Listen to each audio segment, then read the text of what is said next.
and you've just like consistently taken action after action after action, which leads me actually to ask about your podcast. Could you tell a little bit about um, why you started a podcast and how that's been contributing to the business?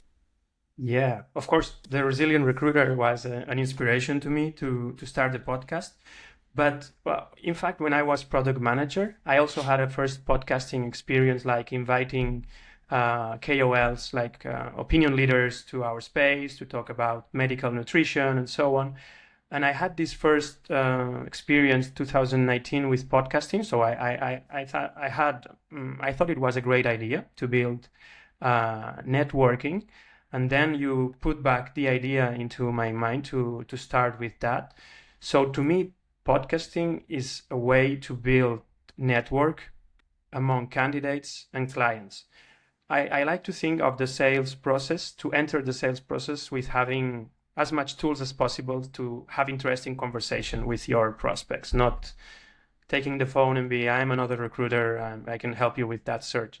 So having a toolbox of things I can talk about. So podcast was just another of those tools to have interesting conversations. So if one sale couldn't be closed through, I don't know, job ad chasing, maybe another angle a couple of weeks later will be, listen, and if the person was interesting, of course, would you like to come to this podcast that we have?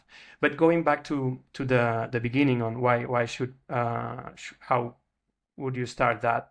I also had certain contacts that were kind of relevant in our space. So those were the first people who I approached when I started the podcast, and the feedback was great from the beginning. So even though the audience wouldn't be big, I started receiving messages. So this encouraged me to keep doing it until today. So I didn't fail the month since 1 year and 4 months now. That's awesome. Consistency is king. Discouraged. It doesn't it doesn't automatically. It's the way I think of it is like sales and marketing are complementary, and but the marketing efforts do not always have an immediate payoff, right?